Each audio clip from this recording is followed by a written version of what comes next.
Gara barnoota keenya irraa gaafa dhufnu applicationii download gochuu qabnu nurra jiraata. Maqaan applicationichaa was delete jedhama. Was delete kan jedhu kana Play Store irraati salphaamaanii searchii gootanii haala kanaan download godhachuu ni dandeessu sin jedha.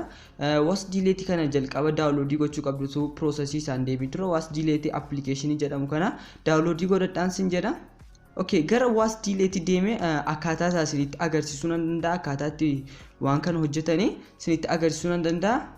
Kun was delete akkuma argaa jirtan bilbila koo irratti haala kanaan install godhadheen jira. Isinis gaaf download gootanii xumurtanii haala kanaan install godhattanii keessa galtanii gaafa galtanii permission olii laattanii jiraata. Permissionicha seeraan laachuu qabdu. Sababiin isaas isinii hojjechuu dhiisuuf hin danda'a. Permissionicha seeraan laaltan taananii haala kanaan seeraan permission isin gaggaafatu allow jecha permission sirriimatti laachaa fi deemtu. Okay, gara xumura irratti permission laattanii gaaf xumuru feetanii accept kan jettu nufti ishee accept jettanii bukkee darbitu. Kuni maal yoo jettanii fi amma inni load gochaa jiru kuni application WhatsApp nu barbaadaa jira. Akka nuni connect goonu WhatsApp wajjin load godhee nu barbaadaa jira jechuudha. Okay, amma loadii godhee xumuree nu banee jira kuno applicationoota hedduu kanaan kan gochuu dandeenyu nu fidee jira.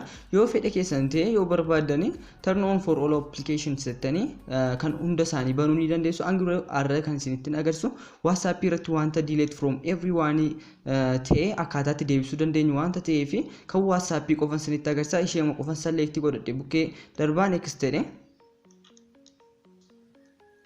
Okay, kuno haala salphaadhaan nu banee jira. Was delete kana interface isa kana fakkaata gaafa bannu image si qaba, as bukkee video si qaba, voice warra babadanii voice qaba, akkasumas audio warra nu ergamanii namoonni baballeessanii wantoota hedduu of keessaatii qaba.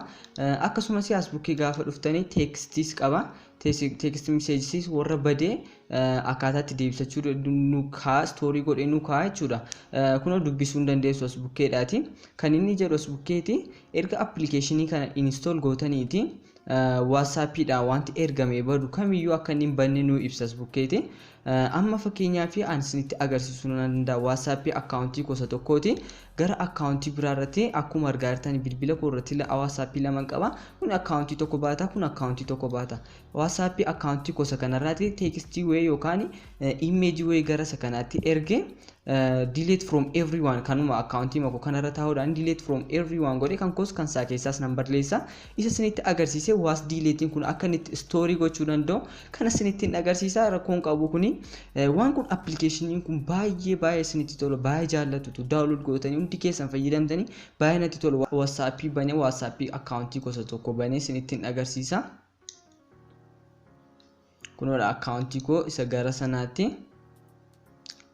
image way select godheen ergaa fi gallery keessaati. Okay, amma isheen erguutti xinnoo optionii akkuma beekamu jira. Ishee optionii okay, amma ergamee jira gara WhatsApp gosa accountii WhatsApp gosa sanatti ergamee jira.